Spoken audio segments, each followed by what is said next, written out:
시청자 여러분 안녕하십니까? 센경제 현장의 임동석입니다.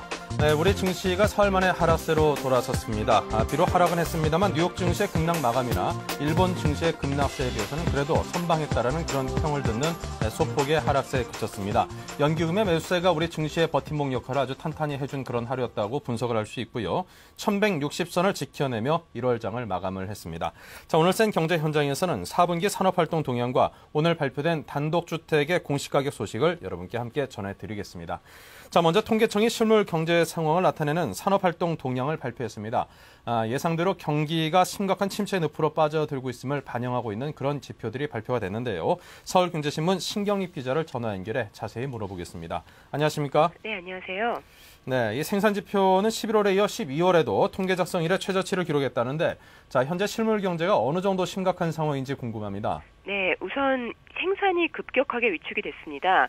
이날 통계청 발표에 따르면 작년 12월 광공업 생산은 전년 동월비 18.6% 감소했는데요.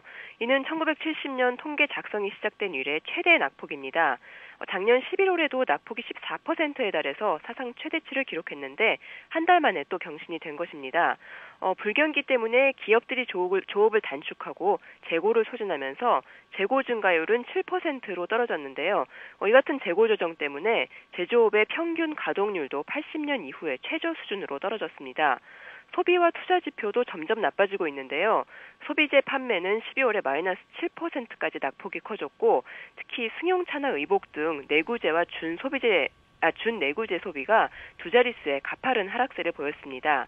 이 설비 투자도 전년 동월비 24.1% 감소해서 98년 11월 이후에 최대 낙폭을 기록했고요.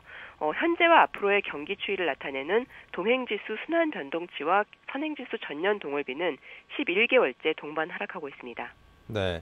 자, 지금의 경기 침체보다도 더 걱정되는 것은 지금의 경기 침체는 이미 닥친 일이고 앞으로의 경기 침체가 더욱더 지속될 것인지 또 더 가속화될 것인지 이게 더 중요한 거 아닌가 싶습니다.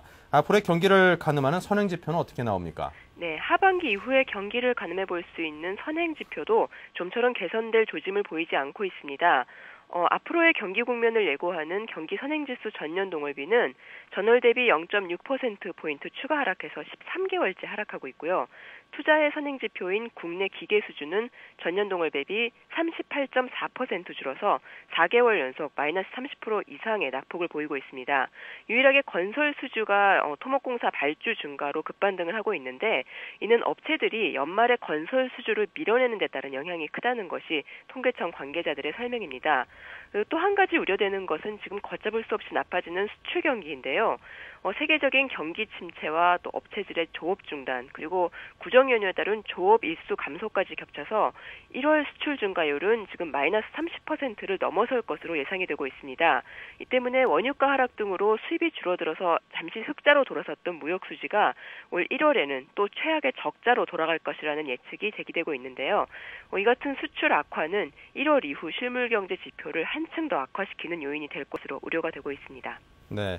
자, 이 상황이 훨씬 빠르게 악화되고 있는데, 자, 이렇게 된다면 올해 경제 성장률이 예상했던 것보다 더 큰 폭으로 더 깊이 아래쪽으로 떨어지는 거 아닌가 하는 그런 염려가 듭니다. 네, 그렇습니다. 이 경기 침체에 따른 급격한 생산 위축은 결국 고용을 악화시키고 이에 따른 소득 감소와 소비 위축 그리고 경기 악화로 이어지면서 침체를 장기화시킬 것으로 전망되고 있습니다. 예상보다 심각한 경기 수축을 의식해서 한국은행에서도 처음으로 올해 마이너스 성장 가능성을 시사했는데요.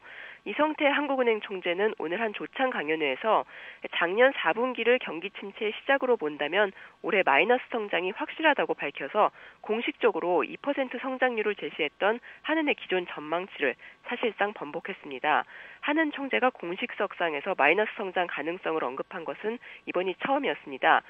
이 총재는 또 상반기에 위기가 끝날 것이라는 희망이 옅어지고 내년부터 좋아질지 어떨지도 장담하기 어렵다고 밝혀서 올 하반기 이후에 점차 경기가 나아질 것이라는 기대에도 찬물을 끼얹었습니다.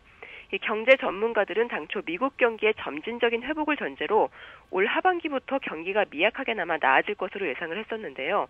이 실물 경제 침체가 생각보다 훨씬 빠르고 가파르게 진전되자 최근에는 적어도 올 3분기까지 경제가 마이너스 성장을 이어가고 체감 경기가 나아지는 것은 내년 상반기 이후가 될 것이라고 경기 회복의 기대 시점을 늦추고 있습니다. 네. 자, 지금까지 서울경제신문 신경립 기자와 이야기 나눴습니다. 고맙습니다. 감사합니다. 네, 올해 표준 단독주택 공시가격이 2%대로 떨어졌습니다. 이에 따라 공시가격에 따라 매기는 재산세 등의 부담도 함께 줄어들 전망인데요. 자, 서울경제신문의 전재우 기자를 전화로 연결해 자세한 내용을 청해 들어보겠습니다. 안녕하십니까? 네, 안녕하십니까? 네, 국토해양부가 표준 단독주택의 공시가격을 발표했죠. 그런데 이 가격이 처음으로 하락을 했다고요?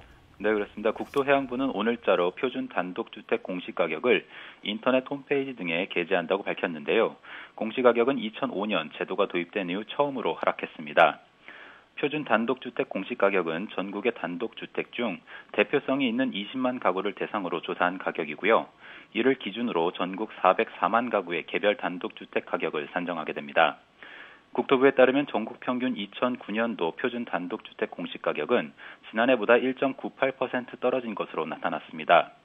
공시가격은 지난 2005년 도입돼 2006년부터 2008년까지 매년 4에서 6%가량 올랐는데요. 올해 처음으로 떨어졌습니다. 지역별로는 서울이 2.5%로 가장 많이 하락했고요. 경기, 충남 등도 2% 넘게 떨어졌습니다.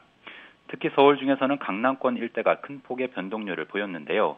강남, 송파, 서초구 등 강남 3개구는 4.5% 이상 하락했습니다. 강남권이 전국 평균보다 크게 떨어진 이유는 이 지역에 고가 주택이 많이 모였기 때문인데요. 주택 가격별로는 9억 원 초과 및 6억 원에서 9억 원 사이 주택이 3%대의 하락률을 기록한 반면 2억 원 이하 주택은 1%대의 하락폭을 보였습니다. 네. 자, 이 공시가격이 떨어졌다면 함께 세금도 같이 떨어질 것 같은데 그렇다면 세금이 줄어드는 폭은 어느 정도나 될까요? 네, 아무래도 세금이 얼마나 줄어들지가 가장 관심일 텐데요. 올해부터는 공정시장가액이 적용되기 때문에 세금이 얼마나 줄어들지는 공정시장가액이 나와봐야 알 수 있습니다. 현재 재산세는 주택 공시가격의 과세표준, 세율을 곱해서 산출이 되는데요. 작년까지는 이 과표 적용 비율이 매년 5%포인트씩 상향 조정돼 왔습니다. 하지만 이 경우 주택 가격이 하락해도 세금은 늘어날 수 있기 때문에 이를 개선하기 위해 정부는 공정시장가액 비율을 도입했습니다.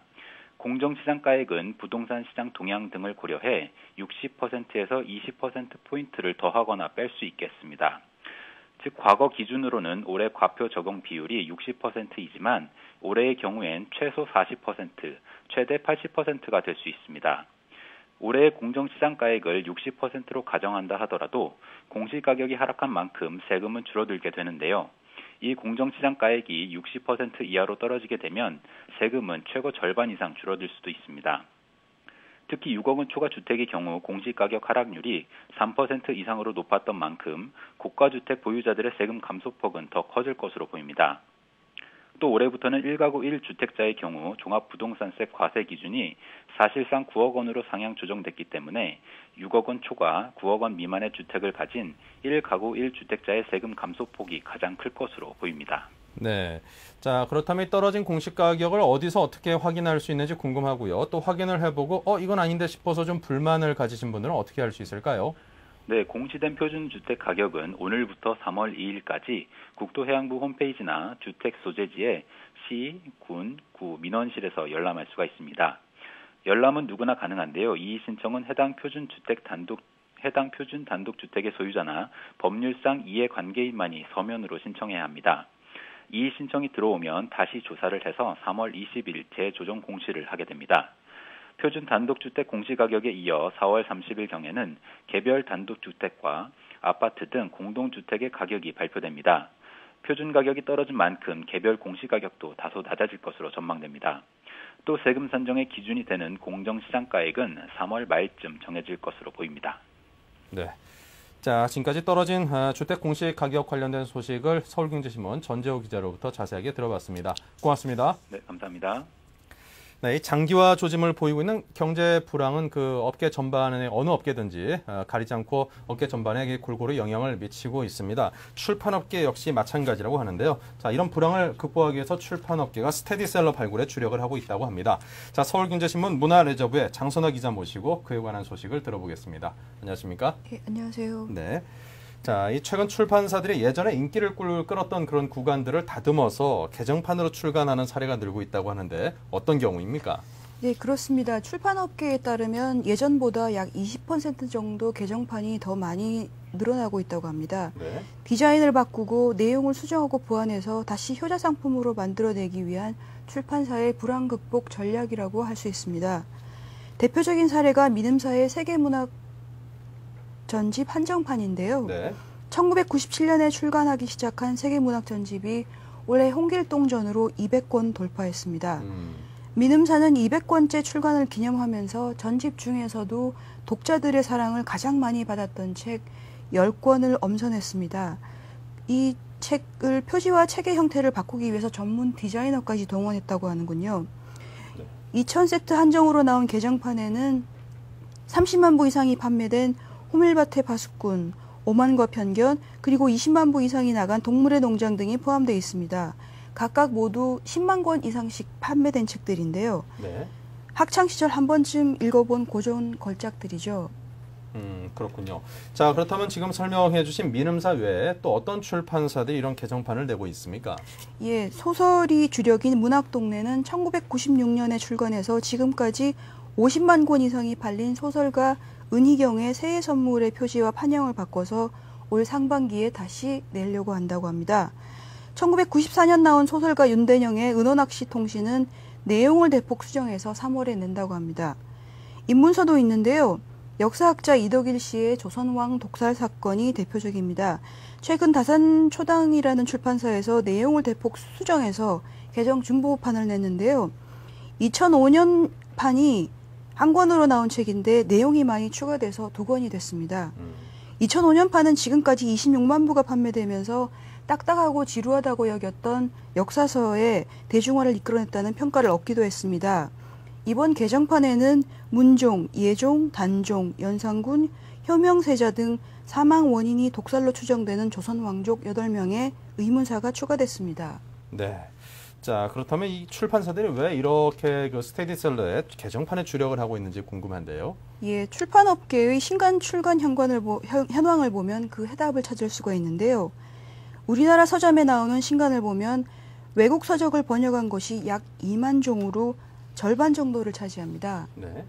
번역서 중에서 경제경영서가 40% 이상을 차지하는데요. 최근 글로벌 경제의 패러다임이 바뀌면서 예전에 계약해서 번역해둔 책이 현 경제 상황에 맞지 않아서 인쇄 직전에 출간을 포기한다고 합니다. 최근 격변하는 글로벌 경제 환경으로 출판 산업에도 불확실성이 더욱 커지고 있다는 것을 반증하고 있습니다. 자, 그러니까 이제 아무래도 미래에 닥칠 수도 있는 그런 불확실성을 좀 줄이기 위해서 과거의 히트작들을 다시금 이렇게 내놓는다, 이렇게 생각을 하면 되겠군요. 네, 그렇습니다. 외국 서적을 계약해서 출간하는데 평균 2년 정도가 걸리는데요. 네. 그 사이에 어떤 외부적인 변수가 생길지 모르는 상황이라 신간 기획에만 주력하기에는 재정적인 부담이 커질 수밖에 없습니다.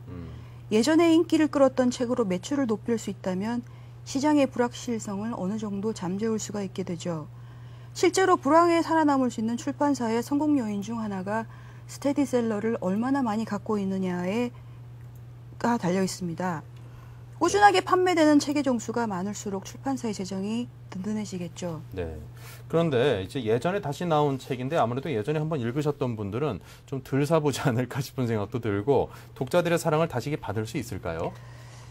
스테디셀러의 가장 큰 장점이 내용의 완성도가 높다는 겁니다.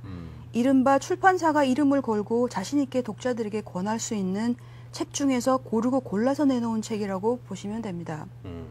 민음사의 세계문학 전집은 과거 해적판이나 중역판이 많았던 고전시장에서 원서를 전문 번역가들에게 맡겨서 원본에 충실한 번역을 했다는 점이 독자들에게 인정을 받았습니다. 은희경의 새해 선물이나 윤대영의 은어낚시 통신은 작가의 대표작으로 꼽히는 소설들인데요. 두 책 모두 출간된 후에 꾸준하게 판매되면서 완성도를 시장에서 검증을 받았지만 작가들이 젊은 세대에게는 잘 알려져 있지 않다는 점을 출판사가 눈여겨본 것입니다. 젊은 독자들에게 다가가기 위해서 디자인이나 책의 크기 등을 신세대 입맛에 맞게 바꾼다고 합니다. 이덕일 씨의 조선왕 독살 사건은 입문서 중에서도 드문 히트작이자 역사적 기록을 일일이 분석해서 공을 많이 들인 책입니다. 개정 증보판이 나온 지 일주일 만에 10,000권 이상이 판매되면서 종합 베스트셀러에 곧바로 올랐는데요. 예전 인기를 부활시킨 대표적인 사례라고 볼 수 있습니다. 네. 자, 그렇다면 책이 과연 얼마 정도나 팔려야지 손익분기점을 맞출 수 있나요? 예. 번역서를 기준으로 볼 때 약 3,000권 정도가 나가면은 손익분기점을 맞출 수 있다고 합니다. 3,000권이요? 예.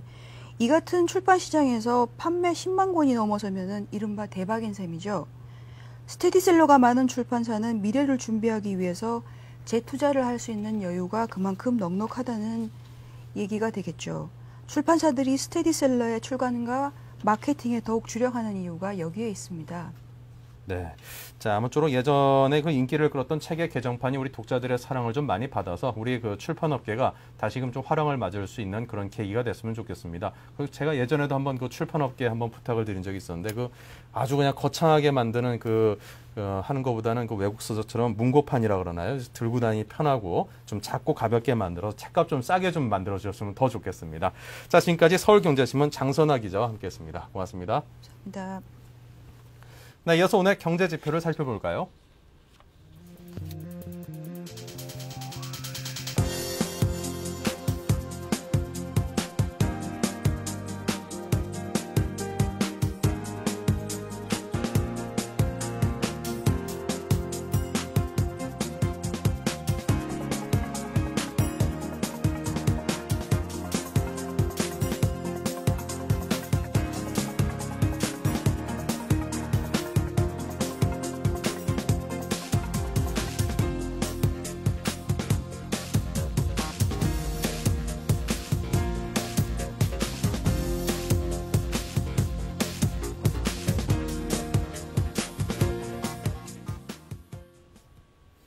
네, 이어서 오늘의 증시 마감 상황을 알아보겠습니다. 서울경제신문 증권부의 박혜욱 기자 전화 연결돼 있습니다. 안녕하십니까? 네, 안녕하세요. 네, 오늘 증시 마감 상황 정리부터 해보겠습니다. 네, 코스피 지수가 4일 만에 하락했습니다. 30일 코스피 지수는 전날보다 4.45포인트 내린 1162.11포인트에 장을 마쳤습니다.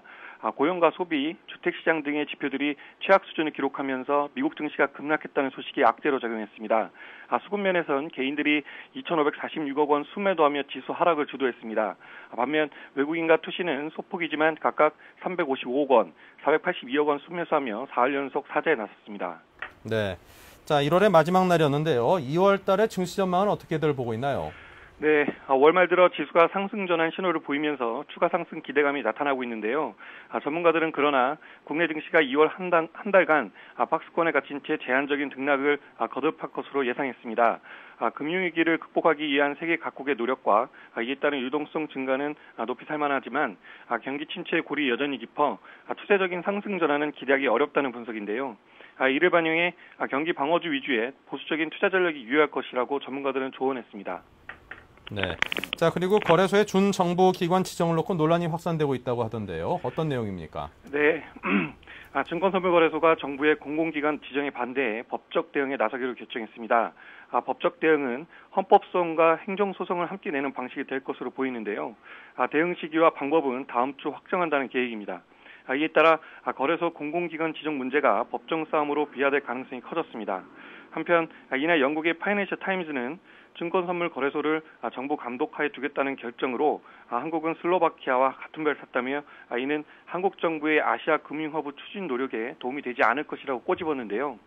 현재 경제협력개발기구, 즉 OECD 회원국 중 정부가 거래소 운영에 개입한 국가는 슬로바키아가 유일하다는 점을 놓고 이번 결정을 비판한 것으로 풀이됩니다. 네, 박희욱 기자 잘 들었습니다. 네, 감사합니다. 네, 자 오늘의 증시 상황을 정리를 해봤습니다. 잠시 후 이어서 뉴스 단신을 전해드리겠습니다.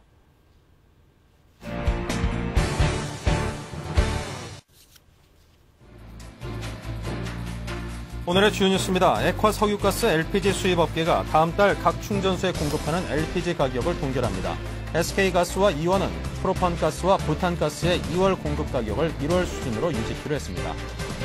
금융감독원은 워크아웃에 들어간 건설사와 조선사의 영업자금이 부족한 경우 외부 전문기관의 실사 전이라도 조속히 자금을 지원토록 채권단에 당부했다고 밝혔습니다.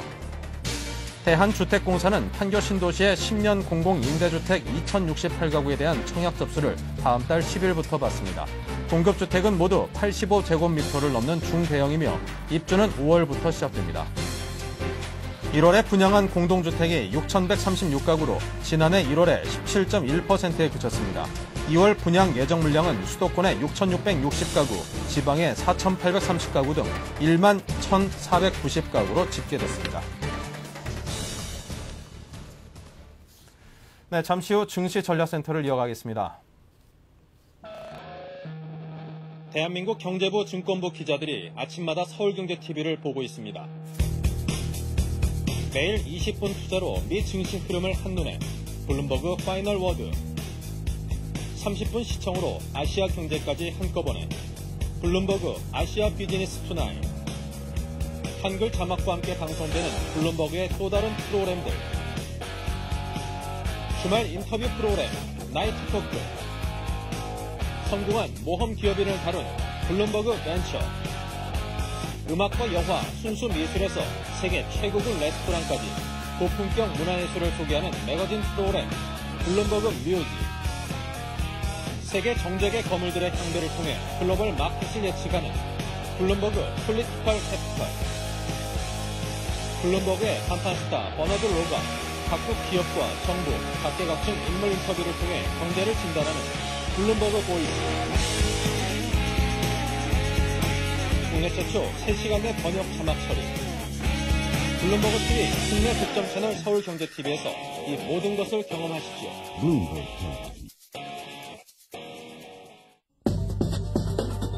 한글로 보는 블룸버그 TV의 실시간 글로벌 경제 정보. 한국 방송사상 외국 경제정보 TV 프로그램을 국내 최초 3시간 내 번역, 자막 처리, 정보 시차를 거의 극복해낸 블룸버그 TV 국내 독점 채널 서울경제TV. 한글 자막과 함께 방송되는 블룸버그 프로그램들을 서울경제TV에서 만나보세요.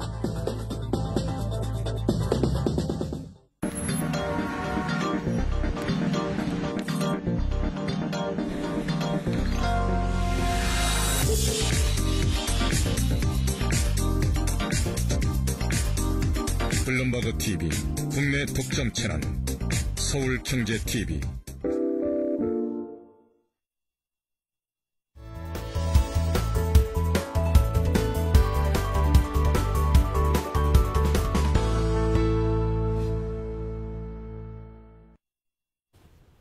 네, 증시전략센터 순서를 시작하겠습니다. 동양종금증권의 홍성금 부장님, 그리고 메리츠증권의 노승일 과장님 두 분을 모셨습니다. 안녕하십니까? 안녕하십니까? 네. 자, 코스피 지수가 사흘 만에 하락세로 돌아섰습니다. 자, 먼저 홍성금 부장님께 이번 주 장정리부터 부탁드리겠습니다. 예, 오늘 장정리를 말씀드리겠습니다. 외인 기관 매수 속에 일반인 매도하는 가운데 전일 대비 4.45포인트 하락하면서 1162.11포인트로 장을 마감했습니다. 코스닥 시장 역시 기관 매수 이어지며 전일 대비 0.92포인트 상승한 364.90포인트로 장을 마감했습니다. 오늘의 특징적인 것을 좀 살펴보면은 코스피 시장에서는 하이닉스가 13%대 반등을 했습니다. 6천만 주 상장되면서 공모주 차익 매물이 나올 거라고 예상을 하는 가운데 원래 당초 예상은 주가가 아무래도 오늘 좀 약세를 보일 것이라고 했습니다만은 거래량 5,786만 주 급증하면서 상승세를 이어갔습니다. 아무래도 키몬다 파산 영향과 디램 현물 시장에서 현물 가격 상승으로 이어진다는 그런 내용들이 아마 하이닉스의 반등을 이어갔던 것 같습니다. 코스닥 시장에서는 다리 앵커를 통해서 우회 상장한 BMW 국내 공식 딜러인 도이치모터스가 상장 첫날인 오늘 하한가에 들어가는 그런 모습이었습니다. 이번 주 시황을 연속해서 좀 말씀을 드리면은 미 시장 반등에 따른 국내 시장 역시 마찬가지로 동반 반등을 시도하는 그런 모습이었습니다. 그런 가운데 오늘 소폭 약보합세로 조정하는 그런 모습이었습니다. 시장 배경을 좀 말씀드리면은 저희 시장이 설 연휴 이틀 동안 휴장한 가운데 미 시장에서는 연방공개시장위원회 FOMC에서 금리 동결을 하면서 당분간은 제로 금리 시대가 유지되는 거 아닌가 하는 그런 내용 속에 또한 장기 국채 매입 의사를 밝힘으로써 전차 매수세를 부추기는 그런 모습이었습니다. 또한 조금 전에 말씀드렸습니다만 세계 5위 디램 업체인 독일의 키몬다 파산 신청으로 반도체 공급 과잉 부분이 해소되는 그런 기대감들, 그래서 그 D램 그 현물 시장에서 현물 가격 상승세 가능성이 부각되면서 장을 이끌었습니다. 또한 그 직접적인 영향은 아닙니다만 미 신임 재무장관 그 인준안이 상원 통과되면서 그 어떤 정책 지평의 일관성들, 어떤 기대감들 그러한 것들이 장에 호재로 작용했습니다. 반면에 그 전일 그 미 시장에서 큰 조정을 보였습니다만 8,190억 달러 미 하원 통과하긴 했지만은 공화당 의원들이 전체적으로 전부 반대하는 바람에 상원 통과 과정에서는 아무래도 어렵지 않겠느냐 그런 불투명들이 부각되면서 장의 시초가를 좀 약세를 보였습니다. 그 밖의 내용들을 좀 살펴보면 12월 그 신규 주택 판매를 살펴보면 전달 대비해서 14.7% 줄어드는 아주 최저치를 나타냈습니다. 또한 그 실업자 수도 477만 명 이상을 기록하면서 사상 최고 기록을 나타냈습니다. 투자 주체별 매매 동향을 말씀드리면 개인 매도 속에 외인과 기관이 매수세를 이어갔습니다. 외국인 순매수 종목을 좀 살펴보면 삼성전자, SK텔레콤, 신세계, 현대미포조선, 삼성물산 이러한 종목군으로 매수세가 이어졌고 LG전자, SK텔레콤, SK에너지, KT, GS건설 이러한 종목군으로 순매도 종목들이 나타났습니다. 네. 이상입니다. 자, 이렇게 상세하게 오늘 장의 이번 주 장의 흐름을 정리를 쭉 해주셨습니다. 아주 이해가 좋았고요. 자, 그리고 노승일 과장님께서는 이번 주 눈에 띄는 특징적인 기업들이 때문에 어떤 것들이 있었는지 그 부분을 설명을 맡아주시죠. 예, 알겠습니다. 먼저 반도체 준비다. 독일의 그 디램 업체인 키몬다의 파산 소식에 따라서 삼성전자, 하이닉스 등 반도체 관련주들이 급등을 했고요. 반도체 장비 재료주 역시 키몬다 파산에 따른 수혜 기대감으로 동반 상승을 했습니다. 하이브리드카 관련주죠.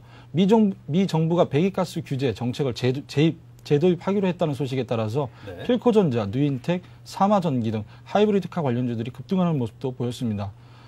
미 배드뱅크 기대감에 일부 은행주들이 동반 상승을 했었는데요.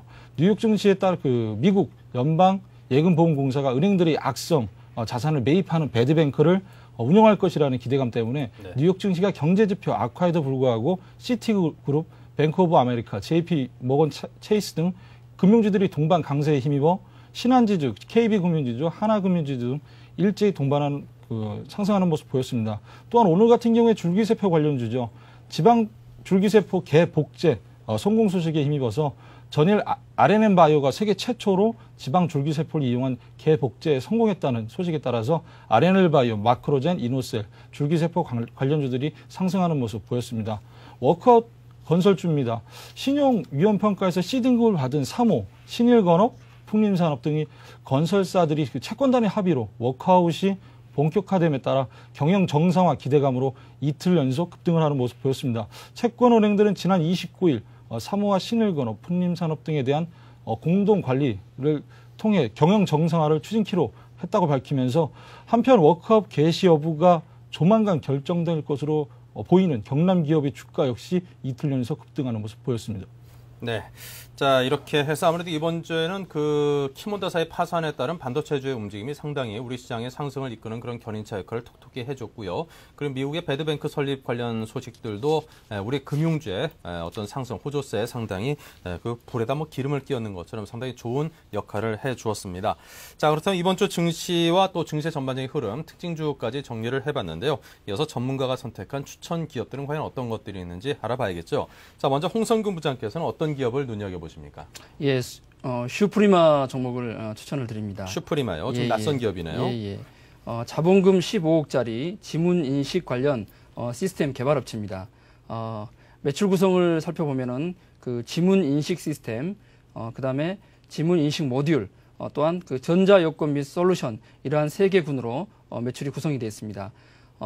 출입 보안이나 그 근태 관리 분야인 지문 인식 시스템이 매출 전체적으로 한 50%를 차지하고 있고요. 그다음에 그 도어락 부분인 지문 인식 모듈 부분이 36%, 그다음에 전자여권이나 전자주민증 출입국 관리에 해당하는 전자여권 및 솔루션 부분이 한 14% 정도 차지하는 그런 매출 구성으로 되어 있습니다.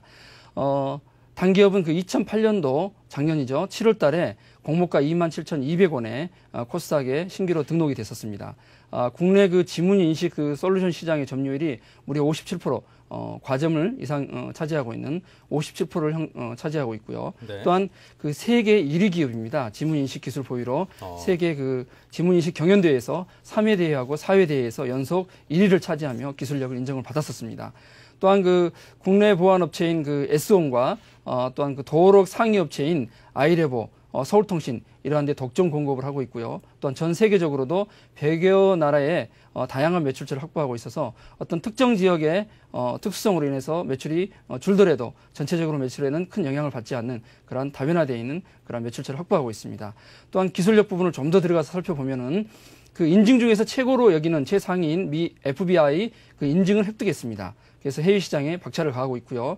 또한 그 자회사인 바이오비전을 인수한 이후에 바이오비전을 통해서 그 공공사업 부분을 지금 확대 중인데 인천공항이라든가 일본 경시청 이러한 그 부분들도 이 자회사를 통해서 진행을 하고 있습니다. 해외 동종업체를 좀 살펴보면 크로스매치사라는 그 회사가 있고 에론사가 있는데 그 매출 규모로 거의 1조 원대 되는 그런 회사들입니다. 국내의 동종업체를 살펴보면 유니모테크나 니트젠이 있긴 있습니다. 그렇지만 그 사업 분포라든가 이런 구성들이 서로 좀 달라서 비교하기는 좀 어려운 것 같고요. 그 지문 인식 부문에서는 그 선도업체로서 아마 이 당사가 이 당사의 주가가 어떤 기준 주가가 될 수 있는 그런 그 가능성이 많습니다. 참고로 그 수급 상황을 조금 더 살펴보면은 그 초기에 그 들어와 있던 그 창투사 물량들이 좀 있습니다. 그 한미에서 한 11만 주, 스틱에서 한 7만 주 정도가 보유하고 있어서 이러한 물량들은 앞으로 그 매물화가 될 수 있는 가능성은 있어 보입니다. 올해 매출을 좀 살펴보겠습니다. 작년 매출이죠. 작년 매출 전년 대비해서 100% 증가한 224억 6천만 원을 실현하였고 작년 영업이익은 150% 증가한 100억 7천만 원을 달성했습니다. 목표가 32,000원을 제시해 드리고요. 손절가 26,500원, 매수가 27,600원을 제시해 드립니다. 차트를 보면서 조금 더 말씀을 드리겠습니다. 처음에 말씀드린 대로 27,200원에 공모한 이후에 15,000원까지 장중에 빠졌었습니다. 15,000원까지 빠졌고 두 번 쌍바닥을 형성한 이후에 단기 상승 이후에 2달 연속 지금 횡보를 하면서 에너지를 모으고 있습니다. 요즘 들어서 2, 3일째 지금 거래가 증가하는 가운데 반등을 시도하고 있습니다. 그래서 아까 말씀드린 대로 27,600원 전후에서 매수를 하시고 손절가 26,500원, 26,500원 5일선, 11선 차트가 닿고 있는 26,500원, 11선, 21선 연속 같이 몰려 있습니다. 26,500원을 제시해 드립니다. 예. 네. 자, 이렇게 해서 지문인식 솔루션 시장에서도 우리 기업이 세계적으로 이렇게 인정받는 것도 처음 알았습니다. 슈프리마라는 아주 기술력이 우수한 기업에 관한 추천 말씀을 들었고요. 자, 그렇다면 노승일 과장님께서는 어떤 기업에 대해서 먼저 설명해 주시겠습니까? 예, 오늘 먼저 신세계에 대해서 먼저 설명을 드리겠습니다. 현재 신세계요? 예. 현재 주가 44만 7천 원이고 7,000원이고 목표 주가는 51만 4천원입니다. 신세계는 2009년 경영 계획을 발표를 했습니다. 공시를 통해 올해 매출 12조 8천억 원을 기록했고 전년 대비 18% 성장할 것이다. 또한 총 매출에서 입점에서의 매출, 원가 등을 제외한 순매출은 10조 4천억 원을 달성할 것이며 영업이익은 지난해보다 13.1% 증가한 9,500억 원에 이를 것이라고 예상을 했습니다. 신세계마트 합병 효과를 제외하면 매출과 영업이익은 각각 8%에서 2%가량 증가할 것으로 전망하고 있습니다. 올해는 신세계 마트를 흡수 합병하면서 신세계 마트 실적이 신세계에 포함되는 첫 해입니다. 투자 계획은 올해에도 1조 원을 투자해 2006년 이후 4년 연속 1조 원대의 공격적 투자를 이어갈 방침입니다. 신세계는 올 한 해 백화점과 이마트 부분의 핵심 사업에서 총 1조 원을 투자를 했고 핵심 경쟁력을 강화하겠다는 방침을 세우고 있습니다. 우선 백화점 부분은 부산 센텀 시티점 오픈을 3월에 하고요. 그다음 영등포점 재탄생을 8월에 합니다. 부산시 해운대구에 위치한 신세계 센텀시티는 도시명 복합 쇼핑센터로 백화점은 물론 스파랜드, 아이스링크, 골프레인지, 그다음 월드푸드존 등 다양한 편의시설을 갖추고 있습니다. 이마트 부분은 목동점과 영등포점을 올해 10개 점포를 신규 출점할 계획이며 PL과 해외 직속시장 확대와 그냥 상품과 가격 경쟁력을 더욱 강화하겠다. 따라서 그 해외 시장 공략도 가속화하며 중국 이마트는 지난 1월 15일 19호점인 무뚜점, 수저우죠. 오픈을 시작으로 상하이를 중심으로 한 화동 지역이 18개, 텐진과 베이징 등 화북 지역의 3개 점 등 모두 11개 점을 출점해서 글로벌 경쟁력을 강화할 것이다. 이렇게 얘기를 하고 있습니다. 다시 한번 차트를 보시면서 설명을 드리겠습니다. 차트를 보시면은 일단 급락을 하는 과정에서 49만 8천 원까지 올라갔었는데요. 이 부분에 따라서 저가가 36만 6,500원 부분인데요. 이 부분에서 빠르게 리바운드 되면서 49만 8,500원까지 일단 주가는 끌어당겼습니다. 하지만 이 부분에서 좀 장이 같이 함께 조정을 받으면 39만 5천 원까지 일단 하락했다면 볼 수가 있고요. 또 이 부분에서 저점을 지키려고 하는 봉들의 모습을 볼 수가 있습니다. 따라서 이번 주 가장 좋게 일단은 상승을 해줬는데요. 오늘 같은 경우에 어제와 오늘 같은 경우에 60일 이동평균선을 돌파를 하면서 오늘 60일 이동평균선에 대한 지지력을 또 한번 테스트를 했고 여기에서 양봉을 나타내줬기 때문에 이제 신세계의 주가 흐름은 우상향 쪽으로 어떻게 턴하지 않을까 이렇게 생각합니다. 다만 부담스러운 점은 이 부분입니다. 121선 부분이 가장 부담스러운데요. 이 부분을 돌파를 해준다면 일단 49만 8,500원을 돌파를 한 51만 4천 원을 충분히 가지 않을까 이렇게 생각합니다. 따라서 1차 목표가는 51만 4천 원을 뒀습니다. 네. 자, 요즘 들어서 신세계 가격대가 상당히 좀 매력적인 구간이라고 이렇게 하는 분석들도 좀 있고요. 그리고 신세계가 이제 올 할해에도 신세계와 이마트 등 주력 핵심 사업에 대해서 1조 원 가량의 그런 그 신규 투자를 결정을 하고 그 약 신규 출점을 통해서 한 1만 5천 개 이상의 일자리도 신규로 창출하겠다는 그런 계획을 밝힌 바 있습니다. 이렇게 되면 4년 연속 1조 원 이상의 투자를 단행을 하게 되는 그런 신세계 그 부분도 여러분께서 참고 삼아 아시기 바라고요. 자, 그렇다면 홍성근 부장님께서는 또 어떤 기업에 관해서 소개를 해주시겠습니까? 예, 삼성물산에 대해서 좀 말씀드리겠습니다. 삼성물산이요? 예. 다 알고 계시는 기업입니다만 그 시공 능력 국내 한 2위권에 해당하는 대형 건설 또는 그 유통 쪽의 상사 부분을 차지하고 있는 그러한 기업입니다. 네. 그동안에 그 건설 경기가 위축됐습니다. 그럼에도 불구하고 해외 부분에서 선점함으로써 건설 부분 매출은 오히려 4%대 증가하는 그러한 모습을 보였습니다. 반면에 그 석유화학 제품 가격 하락으로 상사 부분 매출은 다소 한 13% 정도 감소하는 그러한 실적을 시현했습니다. 매출을 좀 살펴보면은 전년 대비해서 21% 증가한 11조 8,116억 원대, 그다음에 영업이익이 28% 증가한 3,641억 원을 달성했습니다. 역시 그 4분기 매출들이 전반적으로 기업들이 좋지 않는데 역시 삼성물산 역시 4분기 매출 전년 동기에서 3.5% 감소한 2조 7천억 원대, 영업이익은 22.7% 감소한 469억 원을 실현했습니다. 하지만 그 지난해 그 전체적으로 좀 살펴보면 아랍 쪽과 국내 그 대규모 프로젝트를 계속 수주했습니다. 그래서 지금 11조 원대, 11조 5,111억 원은 어떤 수주를 진행을 했습니다. 현재 그래서 총 수주 잔고가 32조 원에 달하고 전체적으로 앞으로도 올해 또한 대규모 수주를 진행을 하고 있습니다. 그래서 차트를 보면서 추가 말씀을 좀 드리겠습니다. 26,800원대, 26,800원대 작년도 10월이죠. 저점을 형성한 이후에 꾸준히 상승한 이후에 다시 한번 하락한 이후 건설업종 그 조정 이후에 같이 조정을 보였습니다. 동반 하락한 이후에 장기 행보한 이후에 요즘 들어서 역시 마찬가지입니다. 대량 거래 한번 이후고 나서 좀 조정을 보였습니다. 지금 차트 우상향하면서 좋은 모습 보이고 있습니다. 매수가 오늘 41,400원 전후를 매수가로 추천을 드리고요. 손절가 차트 하향 부분인 39,000원대를 추천을 드립니다. 목표가 48,000원 목표가로 제시해 드립니다. 네, 자 이렇게 해서 삼성물산에 대한 설명을 해주셨고요. 또 하나 정도 없을까요? 예. 삼천당 제약이라고 조그마한 기업을 하나 추천을 드리겠습니다. 조그마한 기업이네요. 예. 하지만 작지만 아주 실적 좋은 기업입니다. 그렇습니다. 요즘 같은 불안한 장에서 오히려 또 작고 알찬 기업들이 오히려 수익률 면에서 특히 효자 노릇을 하는 경우가 더욱더 많거든요. 자, 이럴 때 좀 좋은 기업을 많이 발굴해 주시기 바랍니다. 예, 그 자본금 한 100억 원대 그런 규모의 항생제, 네. 순환기기 치료제 중심의 전문 제약업체입니다. 그 그 회사 내에 그 재단 병원을 보유하고 있습니다. 그래서 네. 안정적인 매출처를 확보하고 있어서 매출처도 확실하고 안정적으로 진행을 하고 있습니다. 또한 부채 비율도 30% 미만의 안정적인 재무 구조를 유지하고 있습니다. 매출 구성을 조금 더 살펴보면 그 항생제가 한 37% 정도 차지하고 있고요. 순환계 질환이 한 21% 차지하고 있습니다. 요즘 들어서는 그 안과용 쪽으로도 진출을 하고 있어서 한 8%대까지 증가를 하고 있는 양상입니다.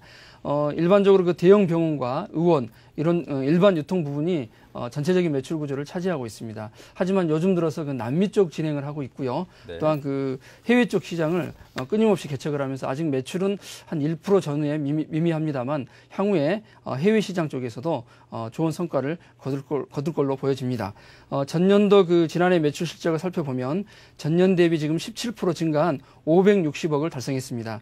영업이익 또한 전년 대비 130% 증가한 78억 정도 달성했습니다. 아주 우량한 성과였습니다. 차트를 보면서 계속해서 말씀을 드리겠습니다. 역시 그 작년 그 10월 달에 비슷한 모양입니다. 작년 10월 달에 조정을 보였고요. 액면가 500원짜리인데 1,030원까지 조정을 보인 이후에 단기 상승 후에 꾸준히 행복했습니다. 행보한 이후에 오늘 어제 그제 3일 정도 지금 거래량 조금 증가하면서 상승하는 모습입니다. 매수가 오늘 1,915원 전후 매수가를 추천드리고요. 손절가 차트 하향 부분인 1,800원 손절가를 제시해드립니다. 목표가는 다소 좀 욕심을 내서 2,400원 목표가를 제시해드립니다. 네, 자 이렇게 해서 작고 알찬 기업 자본금 100억 원대 항생제 순환기계, 치료제 중심의 전문 제약업체인 삼천당 제약까지 설명을 해주셨습니다. 자, 감사드리고요. 자, 이어서 노승일 과장님께서는 또 신세계 위에 또 하나 정도 추천해 주셔야죠. 예, 네, 현대제철을 추천을 해드리겠습니다. 현대제철이요. 예. 현재가 37,900원이고요. 목표 주가는 43,600원입니다. H형강 69%, 철근 35%의 점유율 확보와 그냥 봉형강 1위 업체로 4대강 정비사업 등의 국내외 건설 경기 양체크 실시 수혜를 기대로 하고 있습니다. 네. 최근 국제 철강 가격 반등과 함께 중장기적으로 철강 시황 회복 전망으로 2010년 가동되는 그 고로사업을 통한 성장성을 확보를 하고요. 네. 건설 경기 부양책 수혜와 그 현대몹스의 6.3%, 현대차의 5.9%를 포함한 핵심 계열사의 지분을 가지고 있는 우량한 회사입니다. 지난해 4분기 매출액은 2조 1,000억, 영업이익은 2,056억 원을 기록했고요. 그다음 세전 계속이익은 878억 원, 단기순이익은 1,398억 원을 기록했습니다. 영업이익은 시장에 알려진 2,000억 원대의 영업이익을 달성해 또 무난한 실적을 기대하고 있습니다. 올해 영업 실적은 1분기를 바닥으로 점진적인 회복세로 들어갈 것으로 판단이 되며 2009년 환율 시장의 안정과 환율이 하락한다면 철근 마진은 빠르게 회복될 것으로 기대되고 있습니다. 네. 다음은 차트를 보시면서 말씀 또 드리겠습니다. 먼저 08년 10월 28일입니다. 22,250원 저점을 형성을 하고 빠르게 리바운드가 됐죠. 39,900원까지 일단 리바운드가 됐습니다. 이 부분에 대해서 이쪽 부분 60일 이평선하고 20일 이평선을 각 돌파했기 때문에 또한 20일 이평선 자체가 우하향이기 때문에 어느 정도 부담을 가졌습니다. 따라서 26,600원까지 일단 또 한 번 조정을 받는데요. 이 부분에서 26,600원까지 조정을 본 이후에 리바운드 했을 때 20일 이동평균선을 돌파를 하고 다음 60일 이동평균선마저 돌파를 했습니다. 따라서 42,450원까지 리바운드를 보여줬는데요. 하지만 이 부분도 마찬가지로 60일 이동평균선 자체가 우하향이다 보니까 어느 정도의 부담감이 있고 60일 이동평균선이 모든 이평선이 우하향이면은 지지력은 좀 약합니다. 따라서 42,450원까지 리바운드 했다가 일단은 또 한 번 60일 이동평균선을 테스트하는 모습을 보여줬는데요. 지금 현재 부분입니다. 지금 현재 부분에서 60일 이동평균선 자체가 우평행으로 돌아서 있고 또한 가격 상승에 따라서 우상향으로 전환될 것으로 예상을 하며 지금 현재의 시점에서는 매수 관점으로 지켜봐 주시는 게 좋지 않을까 해서 현대제철을 추천을 했습니다. 네. 자, 이렇게 해서 현대제철에 관한 말씀을 들어봤고요. 자, 요즘 들어서 이제 현대 같은 계열사는 아닙니다만 예. 또 현대건설에 관해서도 이렇게 좀 관심 있게 보시는 분들이 많던데요. 예. 설명 부탁드릴게요. 현대건설에 대해서 설명을 한번 드려보겠습니다. 네. 현재 주가는 57,700원이고요. 약 한 15% 정도 상승을 바라보고 있습니다. 주택 경기 부진에도 불구하고 대규모 수주장과 해외 부분의 급성장 등에 힘입어 실적 모멘텀이 지속될 것으로 전망을 하고요. 메이저 경쟁사 대비 미분양 주택은 3분의 1 수준이고 프로젝트 파이낸싱이죠. PF 관련돼서는 대출 보증액은 4분의 1 수준으로 주택 및 재무 리스크 측면에서 높은 안정성을 갖고 있습니다. 적극적인 경기 부양책과 그 건설사의 구조조정에 따른 불확실성이 감소가 되고 주택 사업 리스크 완화 등 긍정적인 측면이 있습니다. 현대건설은 작년 수주가 16조 원, 매출액은 7조 2천억 원을 기록하며 경쟁사 대비 월등한 외형 성장을 보이고 있고요. 해외 수주가 지금 7조 2천억 원과 해외 부분 매출은 2조 4천억 원으로 향후 성장성의 핵심은 해외 부분이 될 것이다. 이렇게 보고 있습니다. 그러니까 3분기 90%를 기록했던 해외 원가율이 4분기 95%대를 기록해 예상보다 높았으며 어려운 외부 환경에도 안정적인 영업이익 창출로 4분기 말 기준으로 현금 보유액은 6,900억 원, 부채 비율은 2007년 말 대비 11포인트 개선된 180% 지속적으로 계속 개선되고 있는 중입니다. 네. 자, 현대건설에 관해서 설명을 들어봤습니다. 준비하지도 않았는데 딱 여쭤봤는데도 그냥 설명을 잘해주셔서 고맙습니다. 감사합니다. 자, 그렇다면 이제 홍성근 부장님께 다음 주 장에 관한 전망을 이제 2월 달로 접어드니까요. 전망에 관해서 좀 간단히 부탁을 드리죠. 예, 역시 미 상원의원 통과 과정이 가장 그렇죠. 중요한 부분인 것 같습니다. 8,190억 달러가 미 상원을 통과할 수 있는지 그 여부를 지켜보는 게 중요한 것 같고요. 네. 오히려 어떻게 보면 이번에 공화당 전원 반대했던 그 부분들이 오히려 그 민주당 측에서 더 준비할 수 있는 오바마 정권이 더 치밀하게 준비할 수 있는 기회를 주는 의미가 있어서 한두 차례 어떤 진통을 겪을 수 있지만 궁극적으로는 통과되리라고 봅니다. 하지만 그 과정이 어떻게 될지는 좀 지켜봐야 될 것 같고요. 그다음에 이제 오늘 발표될 그 미 4분기 GDP 성장률 발표 이런 것도 좀 추이를 지켜봐야 될 것 같고 그다음에 그 신용 스프레드 그런 부분들이 추가로 확대되지 않고 하향 안정이 될 경우에는 아무래도 그 제2 금융위기 가능성은 축소될 수 있어서 그런 부분들을 지표들을 아마 참고로 봐야 될 것 같습니다. 그러한 과정 속에서 매매 전략은 좀 축소시켜서 외국인과 기관이 매수가 좀 집중되며 바닥권에서 이제 그 매수가 시작되는 그러한 종목군으로 접근하시는 게 좋을 것 같고요. 미 시장의 8,000포인트를 지지 여부를 확인해 가면서 지금 먼저 조정을 보인 그 IT 업종군이나 또는 그 우량 중소형 실적이 뒷받침되는 우량 중소형주 그런 종목군들 또는 그 증권주 또는 우량 건설주 이런 주 접근들이 좋아 보입니다. 네.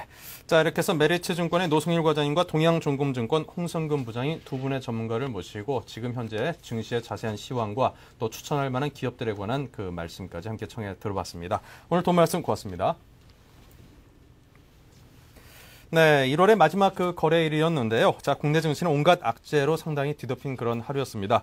산업 생산이 사상 최악이었고 미국 증시의 급락 등 악재가 나오긴 했습니다.만 그래도 우리 국내 증시는 좀 덤덤하게 하루를 보냈습니다. 하락하긴 했습니다만 그 하락폭이 별로 크지 않았고요. 그리고 연기금의 자금들이 상당히 매입이 유입이 되면서 우리 증시의 버팀목 역할도 상당히 탄탄하게 해준 그런 하루였다고 정리를 해볼 수 있겠습니다. 또 전문가들이 분석하기에 이제 우리 증시가 어떤 악재에 대한 내성도 나름대로 좀 갖게 된 것 아닌가라는 그런 의견도 조심스럽게 내놓고 있고요. 당분간은 지금과 같은 박스권에 갇힌 채 흘러가는 어떻게 보면 투자자 입장에서는 역동적인 장이 좀 재밌을 수도 있는데 조금은 답답하고 지루한 그런 박스권 장세가 한동안 좀 지속될 수 있을 것이다라는 그런 전망도 내놓았습니다. 아무래도 올해 연초하고 또 상반기 중에는 여러 가지 경제, 특히 실물 경제들이 상당히 좋지 않을 것이라고 보니까요. 전망들을 하니까요. 증시에 투자하시는 분들께서도 그런 전망을 기반으로 보수적인 투자 관점을 유지하시고 지루하더라도 이 급락하지 않는 장세에 고마워하는 마음을 갖는 것도 좋지 않을까 싶습니다. 자, 저희는 여기서 인사드리고요. 주말 즐겁게 잘 보내시고 월요일 날 다시 뵙겠습니다. 고맙습니다.